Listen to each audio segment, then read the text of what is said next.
morning. Today I am going to start the topic probability theory. Now, the terms such as chance, randomness, uncertainty probably have been in use since time immemorial. People realized long back that things do not happen as planned.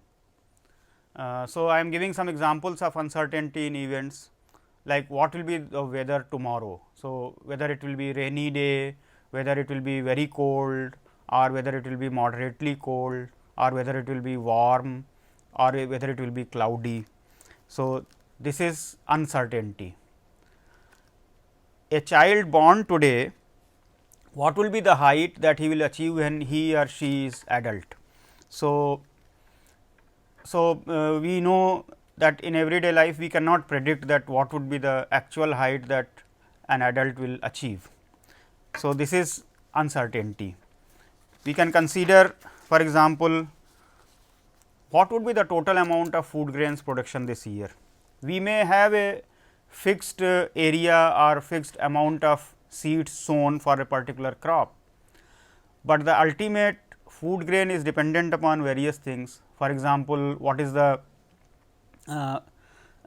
irrigation, how much is the fertility, whether there are any natural calamities during the year, etcetera. So, the total amount will be variable.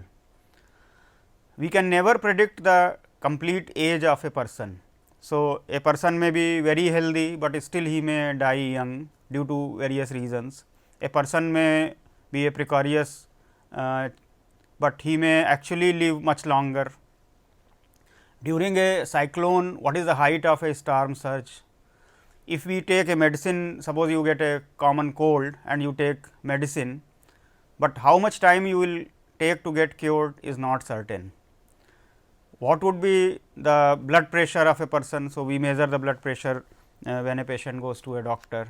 So, what is the actual, whether it is 120 by 80, whether it is 130 by 90, whether it is 115 by 75, etcetera. So, that is uncertain.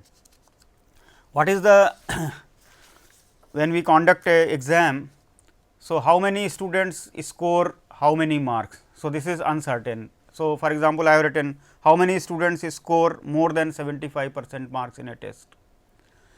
Similarly, whenever we consider any mechanical, electrical or electronic equipment, then what is the total life of that? So, for example, if we are considering a tube light, what is the total life, say in hours, whether it will light for 100 hours, whether it will light for 500 hours, whether it will light for 1000 hours, etcetera. In fact, I am giving one quotation by a Roman playwright Plautus, that is, everyone ought to keep a sharp eye on the main chance. So, there are several such statements that randomness is an indispensable ingredient of the human life. I will give some historical evidences. So, the theory of probability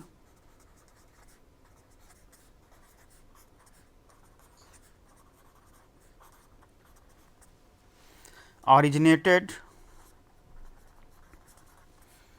in the middle of 17th century.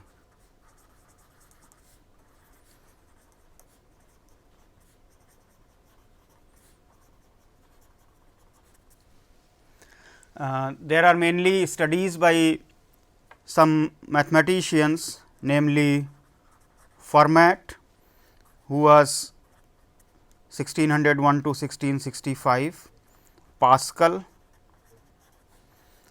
between 1623 to 1662, Heinz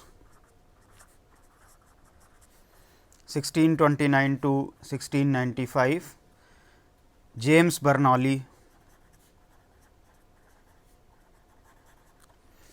between 1654 to 1705, etcetera.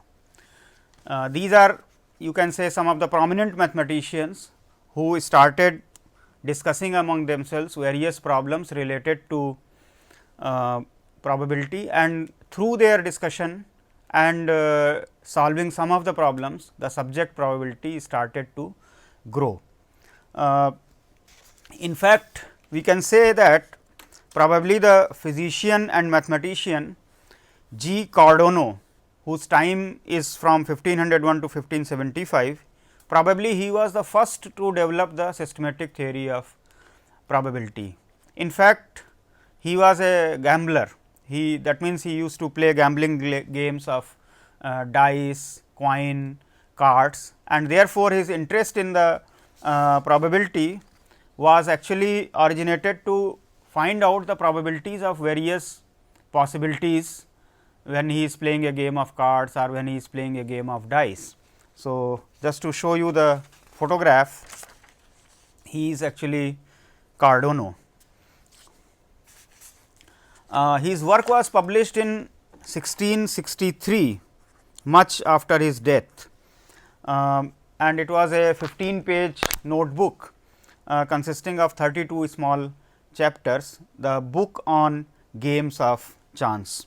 And he solved a few problems which related to coin tossing, die throwing, etcetera. And you can say that he is the first one who systematically started to formulate the subject, you can say, elementary concepts of probability.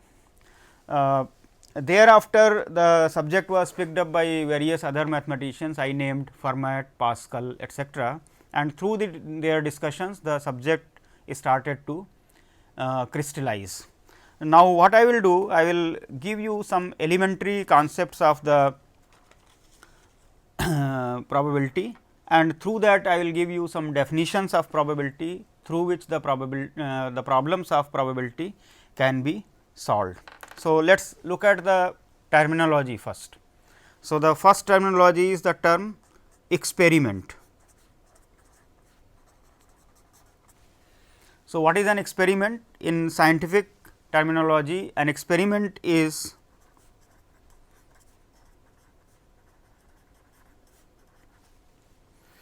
observing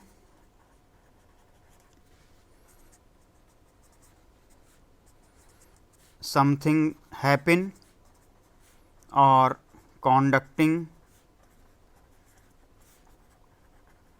something which results in an outcome.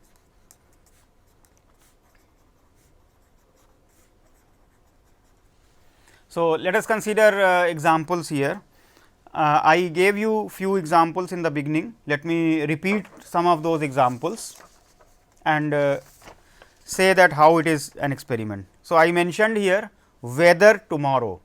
So, here we are not conducting the experiment, rather we are observing, but the outcome will be observed. So, for example, whether it is cloudy tomorrow or whether it is very cold tomorrow or whether it is sunny day tomorrow, etcetera. So, we are observing. Similarly, I have given what is the height of a child. So, we are only observing, that means, we are not conducting the experiment, but something is happening and we look at the outcome. So, an experiment is observing something happen. Second is like conducting something which results in an outcome. So, this is like experiments which are done in the field of science. So, for example, you conduct experiments in physics, you conduct experiments in chemistry, you conduct experiments in biology, in genetics.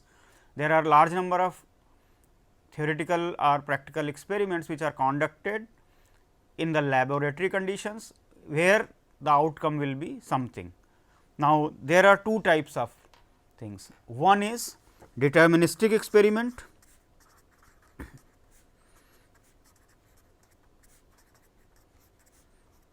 So, in the deterministic experiment, if after conducting the experiment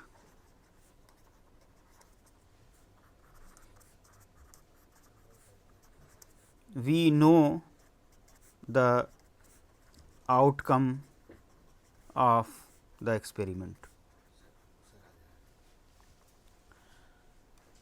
we know the outcome of the experiment. So, for example, you know in your physics lab or chemistry lab etcetera, you conduct some experiments and many times you know already what will be the outcome. For example, a simple experiment is certain mixing of certain chemicals and then looking at the reaction. Since already this type of experiment is known, so you know what will be the outcome. The simplest thing is, for example, if you say two molecules of oxygen and a molecule of hydrogen, then you know that this is a formula for the water. Similarly, if I take a vessel and put water in that and we put it on a heater, we observe that the temperature raises to say 100 degree Celsius and the atmospheric pressure is say 760, then we know the outcome that the water will boil. So, these are some of the scientific experiments in which the outcome is known. These experiments are called deterministic experiments.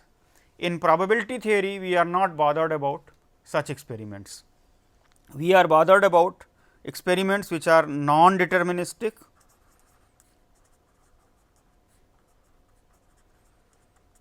which we also call random experiments.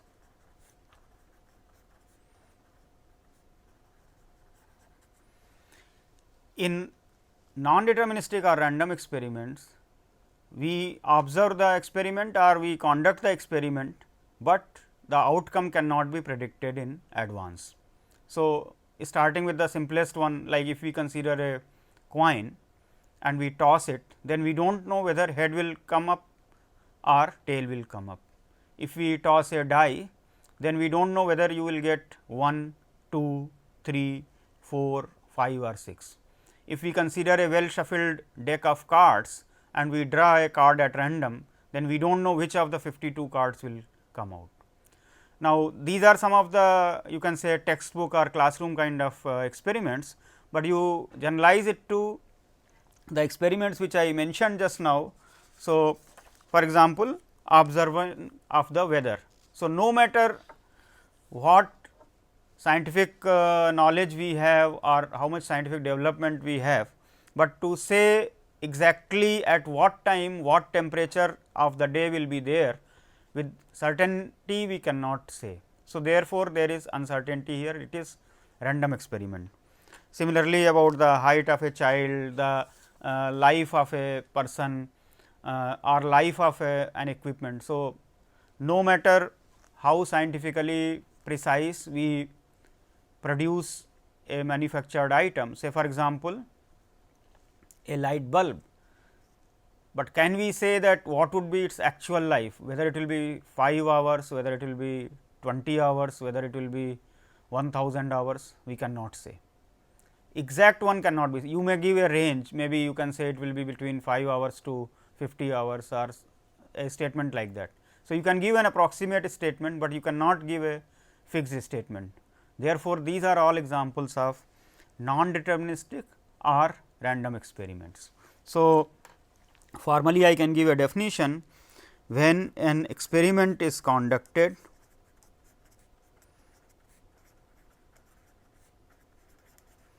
but the outcome cannot be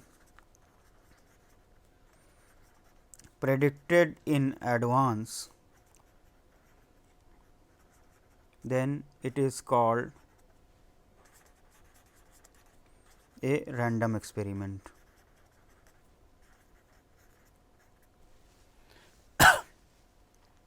Now, one question arises, if an experiment is random, then what is the use of studying it? So, for example, I say that in a coin tossing experiment, the next toss will give me a head or tail that is not known to me, then why should I actually spend my time to develop a subject and study this thing? Now, the justification for this is that although in each trial I do not know whether a head will come or a tail will come, but in the long term if I know or if we feel that the coin is unbiased or a fair coin, then maybe out of 1000 trials you will have a 500 heads and 500 tails, or approximately you may say 490 heads and 510 tails. If you conduct the experiment, suppose it is a biased, suppose you have a biased coin, then if you conduct it a long term number of times, then roughly the ratio of the heads to the tails will be actually the amount of bias that will be there. For example, if a head is say 3 times as likely to occur than a tail, that means it is heavily biased in favor of head. Then roughly if you conduct the experiment 1000 times, then maybe around 750 times you will have a head and 250 times you will get a tail. Now, this long term behavior is what encourages us to study the subject of probability theory. So, for example, if I talk about the weather, so every day there are weather predictions. So, the weather predictions are based on the long term behavior.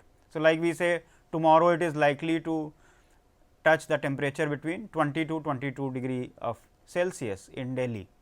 Then it means that over the last 100 years or 150 years, that has been observed that this particular day of the year the temperature is between this. So, this long term behavior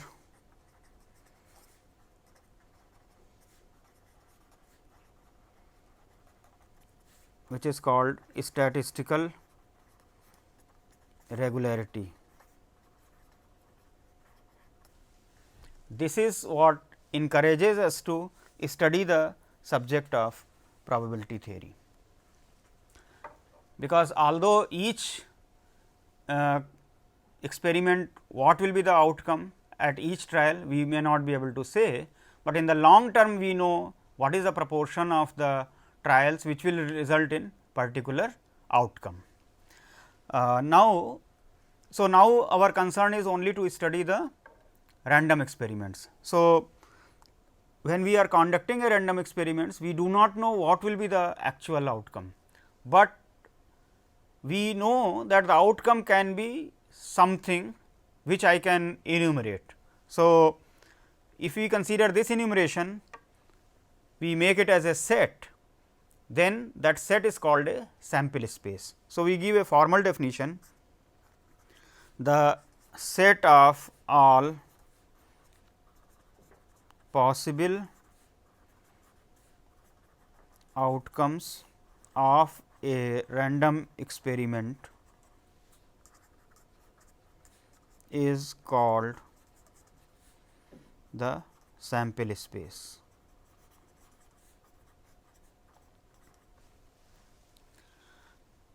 And we usually use the notation, set theoretic notation means some set. So, capital S, or sometimes we use the notation omega to denote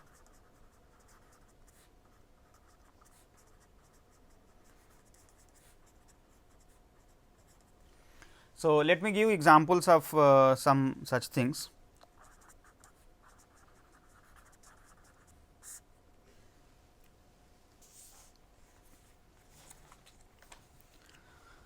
So, suppose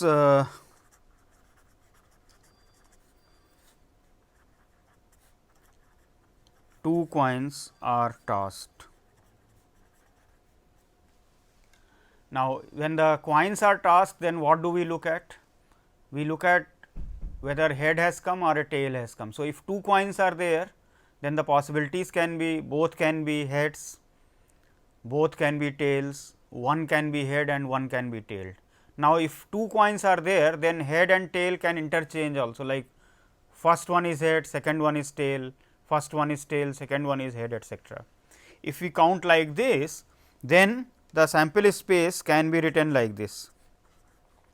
So, please note my symbols here H H. So, this ordered pair denotes that on the first coin there is a head, on the second coin there is a head. Then you may have head on the first, you may have tail on the second, you may have tail on the first and you may have head on the second and you may have tails on both. So, this random experiment, that means we have tossed two coins and we are looking at the outcomes. The possible outcomes are of 4 types. So, this sample space consists of 4 elements. Let me complicate it little bit. So, suppose we say, suppose a coin and a die is tossed together. Now, how to define the sample space now? So, we will have outcome for a coin and we will have outcome for the die. Outcome for the coin can be head or tail and outcome of the die can be 1, 2, 3, 4, 5 and 6. Now, since I am considering the experiment together, then I have to write the sample space also in the joint form. So, if I consider the similar set theoretic representation and an ordered pair will denote the first as an outcome for the coin and the second one as an outcome for a die, then I can write it like this. So, first one you can have coin occurrence as head and then you can have number 1 on the dice. You can have head on the coin, 2 on the die and so on, head and 6, then you can have tail 1 and so on, tail and 6. So, here you can see that there are 12 elements. There are 2 outcomes on coin and 6 possible outcomes on the die.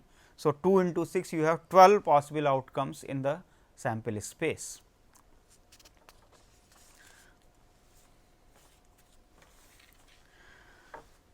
Suppose I consider, say, what is the time of the day. Okay. So, for example, we are observing some event. Okay. So, at what time of the day that event occurred. So, now if you say time of the day, how are you going to observe it? That means, you look at the time in a clock. Now, the standard clocks, they will have 3 hands, one for the hour, one for the minute and one for the second. And when we observe them in the integer values. For example, hour will be 1, 2, 3 up to 12. Similarly, if you observe for the minute, then minute we will say 1 minute, 2 minute, 3 minute like that. So, starting from 0, because if it is at the full hour, then it is 0, then up to 59. Similarly, when you observe second, then second will be again 0, 1, 2 up to 59. Now, this is I am talking as an observer. See, if I say time of the day, then time can be from 12 midnight to next 12 midnight or 12 mid noon to another 12 mid noon. That means, you can have a 24-hour period and it is a continuous thing. But I am talking about when we observe and we report, then we report in terms of integer values for these hours of hand, minute and second. So, we may write the sample space like this. So, I am using the notation say S here. Now, it is a pair. So, I will say it is M N P. Okay. It is a ordered triplet M, N and P, where M can take values 1, 2 up to 12, N can take values 0, 1 to 59 and P can take values 0, 1 to 59.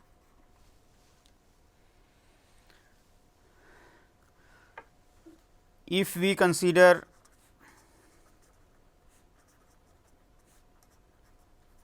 continuous time, then we may write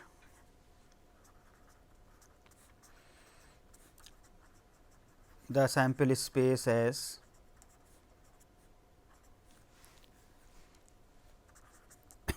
say 0 to 24.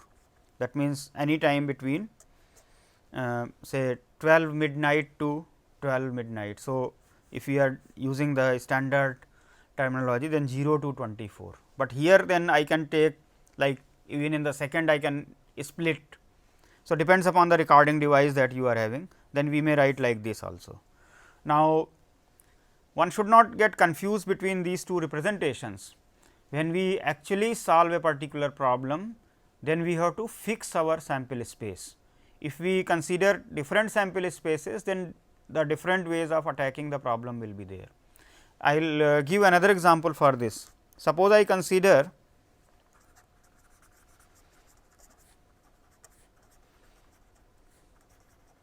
a 100-meter sprint race,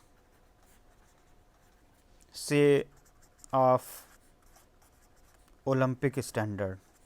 Okay. So, if we are considering Olympic standard, then there are 8 to 10 runners, let me call them P1, P2, P8. Suppose 8 runners are there. So, like how the experiment is conducted, that means all the players assemble at the starting point, and then there is a start, and the sprinters take their run and complete it in a certain specified time. Now, depending upon our interest, the sample space can be defined in different ways. So, for example, suppose I am interested in who is the winner. If we record the winner,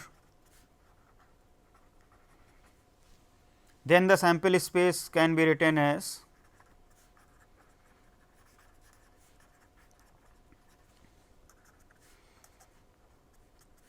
that means either of the 8 players can be the winner. So, it is P1, P2, P8. On the other hand, suppose we are interested in the winning time. If we are interested in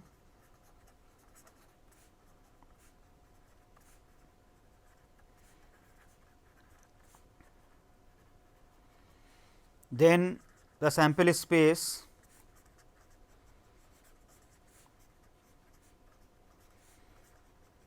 can be, let me write it as S2, since I said it is Olympic standard. So, interval can be say from 9.5 seconds to maybe 10 seconds.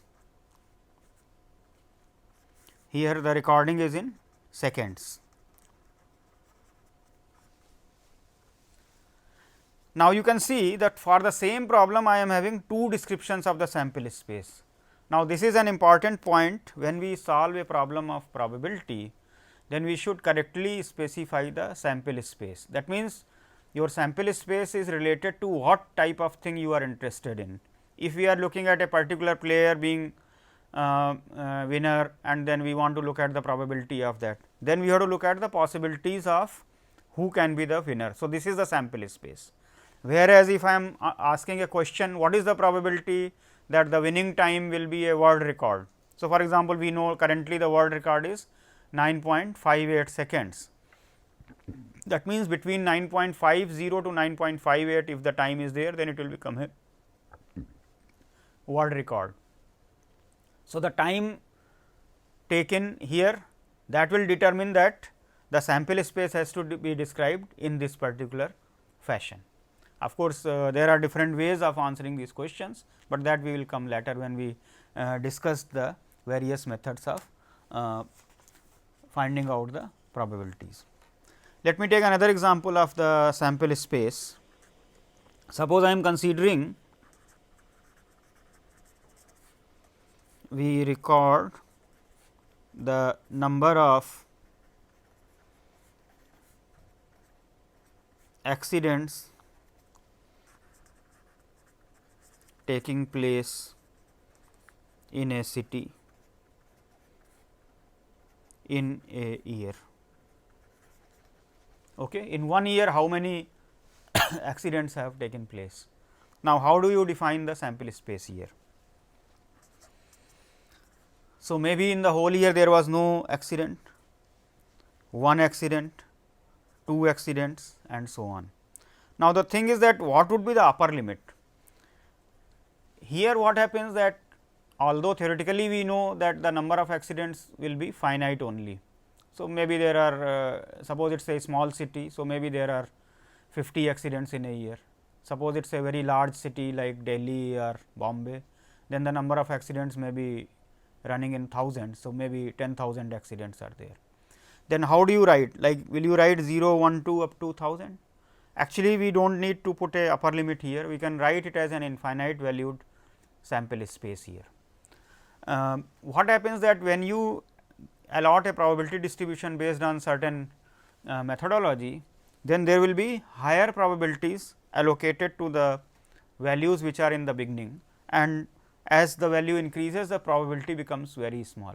So, theoretically speaking we can put 0, 1, 2, 3 and so on ad infinitum, but practically most of the probability will be concentrated on a finite number of terms here.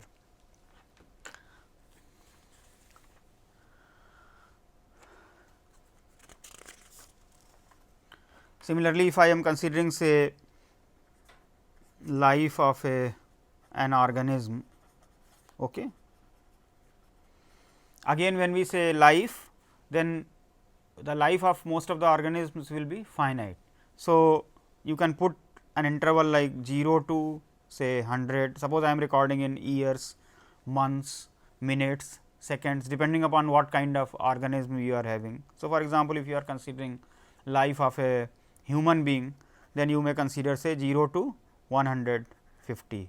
So, if I say 0 to 150, this upper bound is actually only denoting that practically we do not observe a person living beyond 150 years, because normally we observe people living a life of 80 years, 85 years, 90 years, 95 years.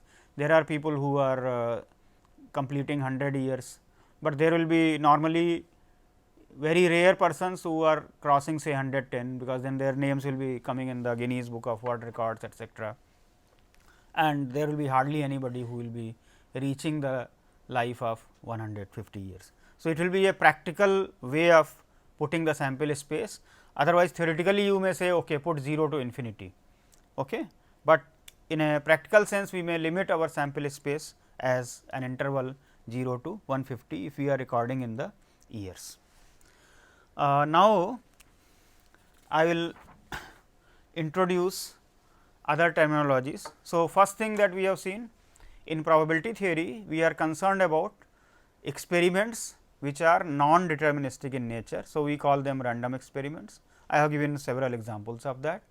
Now, the set of all possible outcomes of a random experiment we call a sample space, and I have explained through some examples that how the various kind of sample spaces can be described.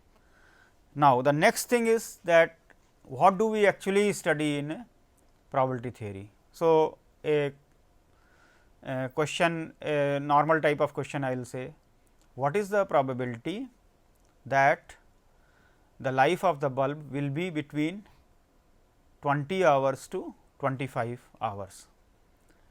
So, when I say I am putting the life of a bulb say from 0 to 1000 hours, and I am asking a precise question 20 to 25 hours, then if I am considering the interval 0 to 1000 and out of that if I am taking 20 to 25, what it is? It is actually a subset. Similarly, if I say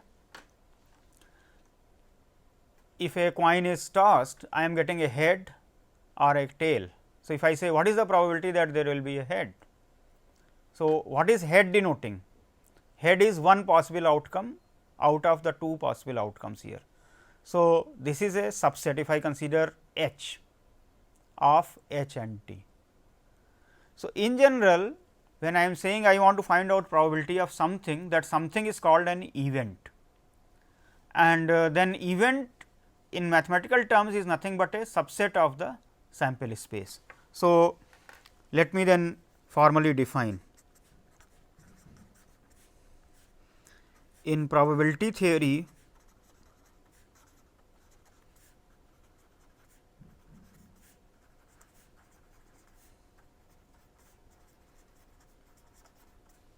we are interested in finding the probabilities of certain possible outcomes. These collections, or you can say these collections of outcomes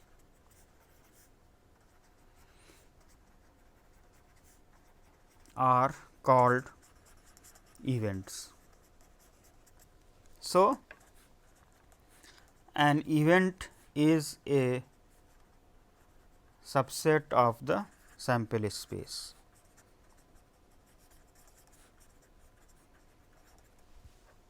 So, let us consider through various examples here. So, if I say tossing of two coins and I say event, I consider E as H t and T h. That means, this event is describing that one head and one tail is observed.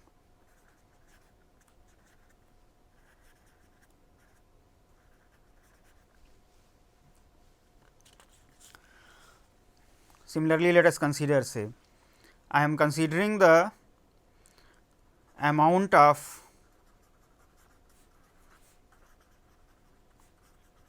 rainfall during a monsoon season. So, amount of rainfall is recorded in millimeters, centimeters, etcetera. So, if I am considering for a full season, I may consider recording in centimeters. Okay. So, here the sample space can be say 0 to 200 centimeters. Okay. So, this is in centimeters. If I say I consider a subset say 50 to 75, then it means that the amount of rainfall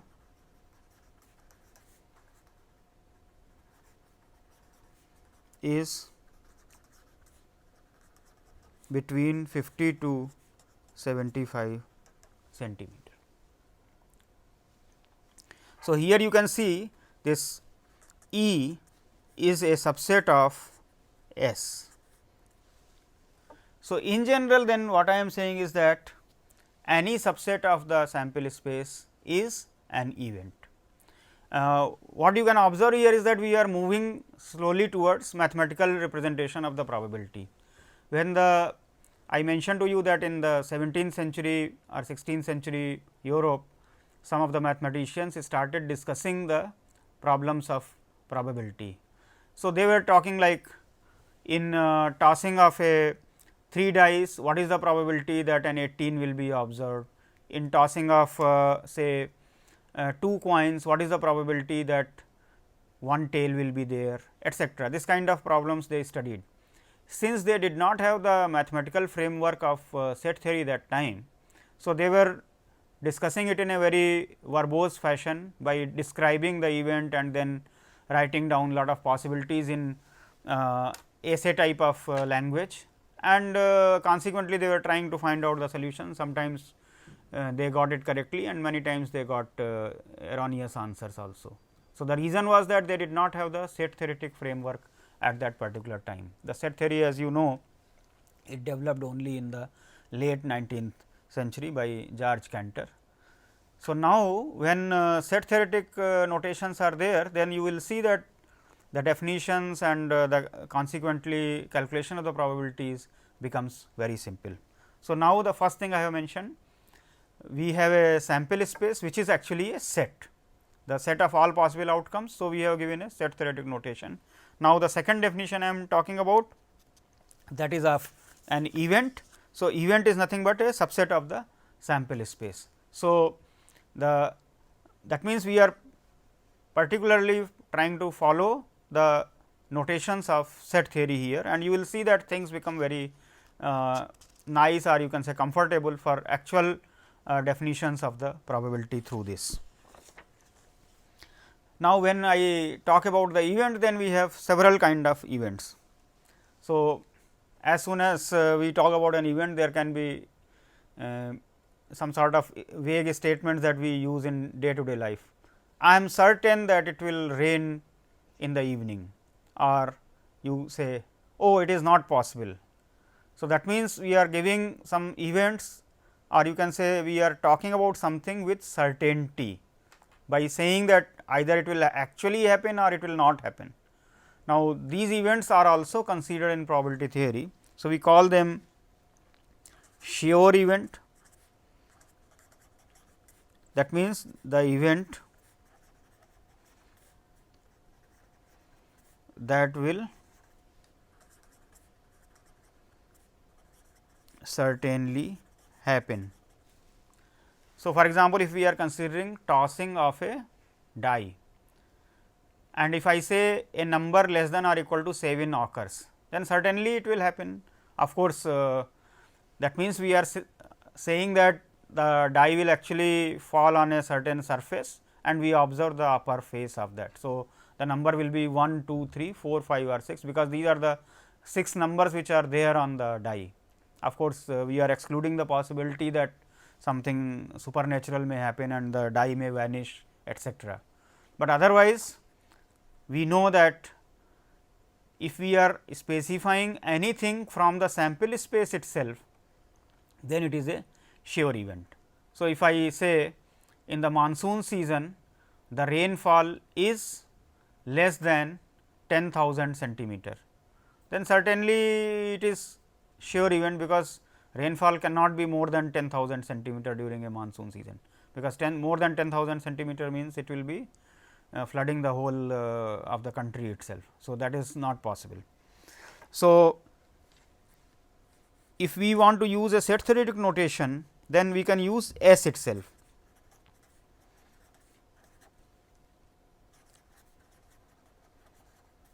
To denote the sure event. That means, if all possibilities are counted, then it is a sure event, and the converse of it, or you can say complement of this, is nothing but the impossible event.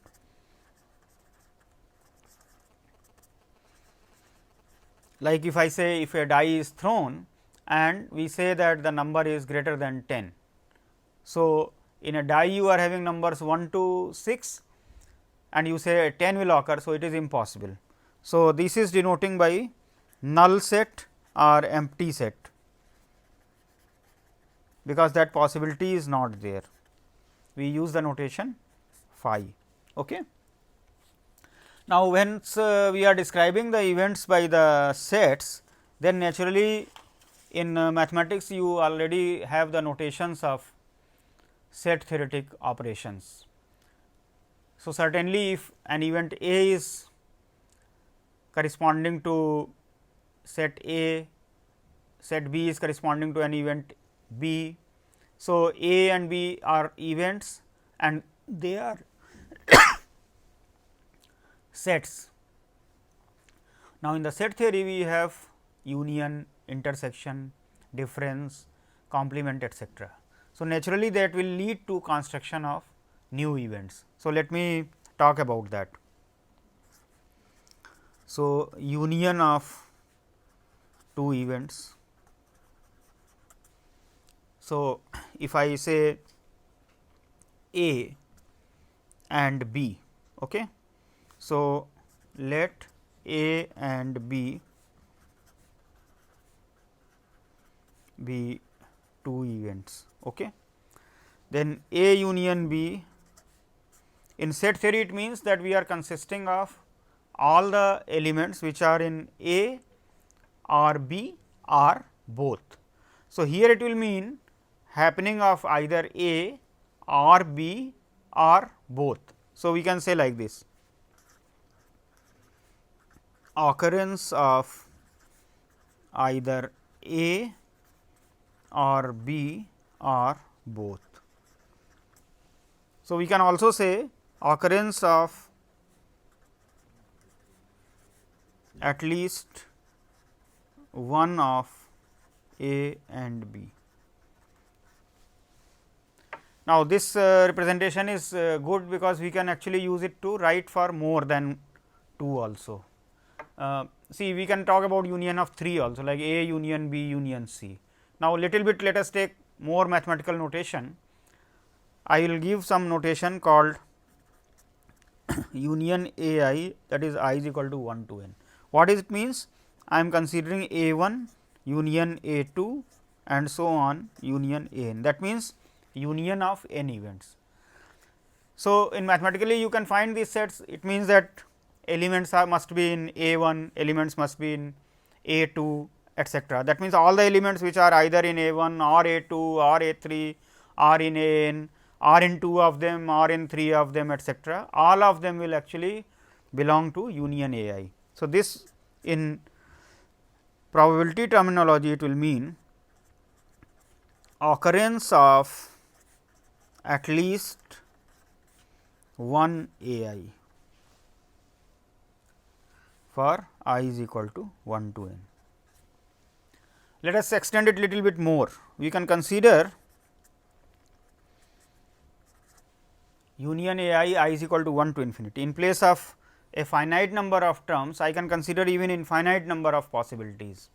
So, then this will mean occurrence of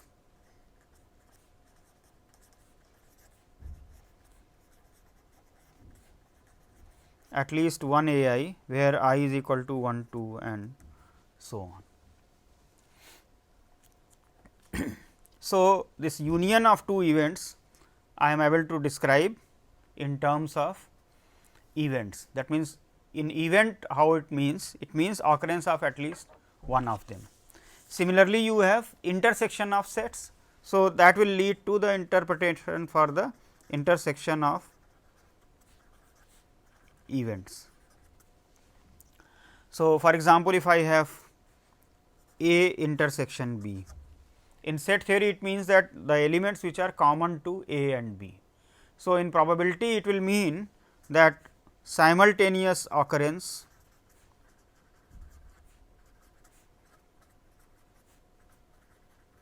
of both A and B.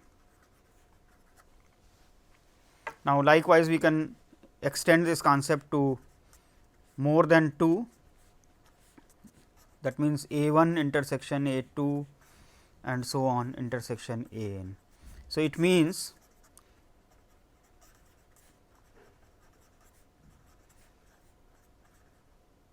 simultaneous occurrence of A 1 A 2 A n. And we can further extend it A I is equal to 1 to infinity. So, this means simultaneous occurrence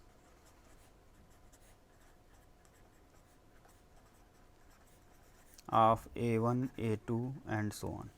That means, simultaneous occurrence of even all infinite number of these. Now, we have some further terminology. For example, you know the difference of sets A minus B. In set theory, what it means? The elements which are in A, but not in B. It has actually another representation also. We can also write it as A intersection B complement. Okay, complementation notation all of you know. If there is a universal set, then the elements which are not in B will be called to be in B complement. Okay. Now, in the context of probability theory, what is the universal set? So, here you can consider the sample space to be the universal set, because all the events are in the context of that only. So, here it will mean occurrence of A, but not of B. That means, A occurs, that is, but B does not occur.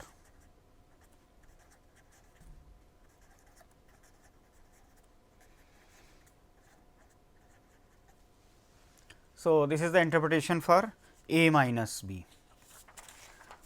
Similarly, if I consider say event A, then what is the meaning of A complement? A complement will mean that not occurrence of A. Now, in set theory we have a concept of disjoint sets. So, if no elements are common, then the sets are said to be disjoint. So, if we say A intersection B is equal to phi, that means if A occurs, B will not occur, if B occurs, then A will not occur. So, we call them to be disjoint or mutually exclusive events. Now, if we further extend it, I can consider like A intersection B is equal to phi, B intersection C is equal to phi, A intersection C is equal to phi, etcetera. That means, several events are there, and in that each pair is disjoint. Then such events are called pairwise disjoint events. So, if I say A 1, A 2, A n, suppose A 1, A 2, A n are any events, okay, and we are having A I intersection A j is equal to phi for I not equal to j. Then A 1, A 2, etcetera, they are called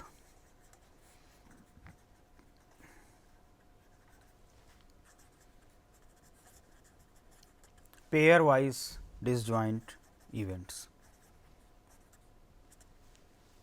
or pairwise mutually exclusive events.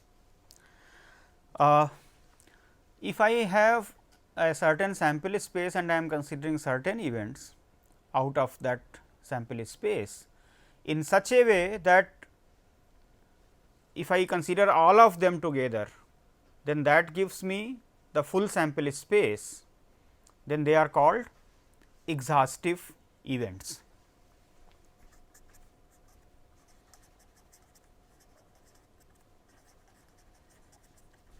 So, if union of A I is equal to 1 to n is equal to the sample space, then we say that events A 1, A 2, A n are exhaustive. So, actually exhaustive meaning is that they exhaust all the possibilities of the sample space. So, that is why we call them to be exhaustive events. Let me just take one example here. Suppose I consider rolling of a die, then my sample space is 1, 2, 3, 4, 5, 6. Suppose I define event E as say 1, 3, 5 and F as the event 2, 4, 6. Then we observe two things about it. E and F are mutually exclusive. So, basically in terms of language, if I speak, then I will say E is the event that an odd number is observed, F is the event that an even number is observed. So, mutually exclusive means that because if an odd number is observed, an even number cannot be observed and vice versa. Secondly, if I consider all the possibilities, then they are either in E or F, because E union F is equal to S. So, E and F are exhaustive.